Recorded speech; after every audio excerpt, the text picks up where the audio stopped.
Okay. Congratulations, you are all now medical doctors. Yes, yes. And here come your patient Ron, who suffers from severe headache. So what could you do to help Ron? A very simple solution is to prescribe the very common treatment for this case, which is some sort of painkiller like ibuprofen. So now you found a very easy and quick solution to Ron's case, but you are excellent doctors. So you also know that Ron suffers from peptic ulcer, which you also might know as ulcus. This means that this very common treatment that you just prescribed is highly dangerous to Ron. So now you have to prescribe another drug type in order to make this treatment safe again to Ron.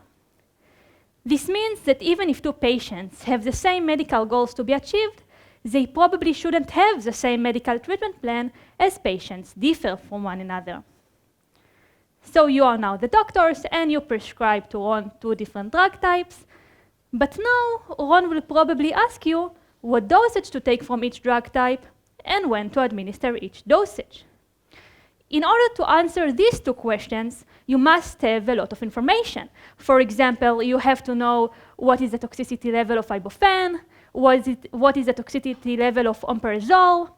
Should Ron take first omeprazole and then ibuprofen? Maybe it should be the other way around. Should Ron take only one dosage of ibuprofen? Maybe Ron should repeat this treatment to make it more effective. For how long does ibuprofen stays in Ron's body? And so many more other questions in order to answer to Ron what dosage to take from each drug type and when to administer each dosage. Now, in this simple case, you already know which two drug types you want to use. And let's say that you are willing to make this case even simpler by considering only five dosages from each drug type and discretize time. In this very simple case, in order to find the best treatment plan for Ron, you will have to consider over 9,000 possible treatment plans. This is a lot to calculate manually, right? And this is only for this simple case with all of these assumptions. In real-life cases, we have much more drug types and dosages to consider, which makes the number of possible treatment plans even higher. But don't be alarmed just yet. This is, in fact, a great opportunity for us to use AI to help us find the best treatment plan for Ron. Now, when I'm saying using AI, I don't mean this, right? I mean, if you came to your physician and you would tell them your condition, and you would see them consulting with ChatGPT right in front of you about your condition, you would be worried, right? Because technologies like ChatGPT may return incorrect answers. For example, I asked ChatGPT to explain to me the Alon's traffic paradox. And ChatGPT gave me a very long, detailed answer, which includes the background and the history of the paradox, even though there is no such thing as a Alon's traffic paradox. So I don't necessarily mean this, but in case you don't know, AI is a very broad umbrella that contains many subfields like deep learning, robotics, and planning, and so many more subfields. And although in this image these subfields seem parallel to one another, in reality there are many interactions between the different subfields. And underneath this entire umbrella, I'm focusing on AI planning. So what do I mean by that? Let's see an example. Let's move for a second from the medical domain to perhaps a nicer domain of vacation planning. And let's say that you want to travel to Japan. So you start in Israel and you want to get to Japan. You can move from place to place by taking the airplane, renting a car, or you can take the train or the bus. So far, so good, right? But you also have some constraints. You want your travel to last no more than 48 hours. You don't want to exceed your budget of $800, and you want to avoid countries with active travel warnings. And what you're asking me to do is to find you a plan which tells you which transportation to take and when, in order to get from Israel to Japan without violating any of your constraints. The graph of the entire possibilities would look something like this, and the AI planner will tell you, first take the bus to the airport at 3 p.m., then take the airport to India at 5 p.m., and so on and so forth, until you finally reach to Japan without violating any of your constraints. Unlike technologies like ChatGPT, AI planners don't generate information. If there is no way to get from Israel to Japan for under $800, the AI planner will report to you that no valid solution exists.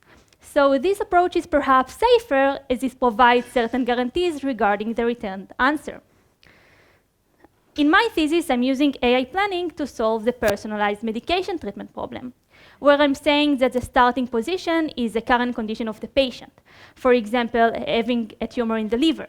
And we want to achieve some medical goals. For example, having no tumor in the liver. This example is very similar to one of the cases I'm dealing with in my thesis, in which we are able to treat the tumor by using only medication and without the need of an operation. So I can change the condition of the patients by administering different drug types of different dosages at different times.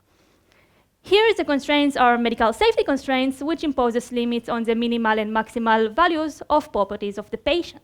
For example, if a patient has diabetes, then the glucose level must always stay below a given threshold. Instead of the graph of the entire possibilities to look like that, it would look something like this. And the AI planner will tell me, first take these drug types of dosage 100 nanomolar, and then wait 2 hours and take another drug type, and so on and so forth, until I finally achieve the medical goal without violating any of the medical safety constraints. The AI planner actually addressed the 3 questions we posed regarding to Ron's case. It told us which drug types to administer, what dosage to administer from each drug type, and when to administer each dosage in order to achieve the medical goal without harming the patient. But as you remember, in Ron's simple case, we had to consider over 9,000 treatment plans. The good news is that the AI planner can solve Ron's simple case in within seconds. And currently, in my thesis, using clinical data from rats and mice, I've enabled the AI planner to solve medication problem, considering up to 7 drug types for under 30 minutes. In Ron's case, we had to consider only 2 drug types. Currently, we can do so much more than this. But now you might wonder what happens when we need to consider more than 7 drug types. Well, as the number of drug types and dosages increases, the computational complexity grows. And as you remember, AI planners don't generate invalid answers based on the data they were given. So the AI planner will continue to search for a valid solution until it either finds one or determines that no such solution exists. So we can predict with certainty what would happen when considering more than 7 drug types for over 30 minutes. So now we're facing a challenge, because the AI planner cannot solve much more complex problems than this for under 30 minutes. And we definitely can solve such problems, right? There are so many possible treatment plans that we ourselves don't know which is the best treatment plan for the patient. But maybe we can help the AI planner. Maybe we can guide it towards finding the solution itself. It's like how we assist a little child.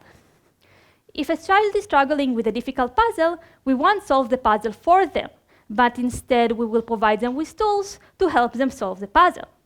For example, we could say to the child, start with the frame first and then move on to the rest of the puzzle.